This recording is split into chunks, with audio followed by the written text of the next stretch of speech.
Many happy returns of the day Ashwin Babu గారు. అలాగే మీ పుట్టినరోజు సందర్భంగా వస్తున్నటువంటి ఈ ఆగస్టు 1 శివం బజే సినిమా మంచి సక్సెస్ సాధించాలని, మీరు గ్రౌండ్లో కొట్టే 6ల మాదిరి ఇక్కడ బాక్స్ ఆఫీస్లో కూడా హిట్లు కొట్టాలని మనస్ఫూర్తిగా కోరుకుంటూ అర్నాస్ ఎంటర్టైన్మెంట్ తరఫున all the best Shivam Bhaje team.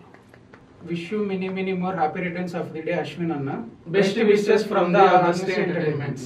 Many more happy returns of the Ashwin Babu garu. August 1 మీ పుట్టినరోజు సందర్భంగా రిలీజ్ అవుతున్న శివం బజే బ్లాక్ బస్టర్ అవ్వాలని మనస్ఫూర్తిగా కోరుకుంటున్నాను. అలాగే దాని తర్వాత మీ కాంబినేషన్ అవుతున్న నా సినిమా కూడా గొప్ప సక్సెస్ సాధించి ఆ బ్లాక్ బస్టర్ కంటిన్యూ అవ్వాలని ఆ దేవుని కోరుకుంటున్నాను. We are always with you sir. All the very best for Shivam Bhaje team. Once again, happy birthday. Love you, sir. Happy birthday, Ashwin Babu garu. Wish you many more happy returns of the day, Ashwin Babu garu. Happy birthday, Ashwin Babu garu.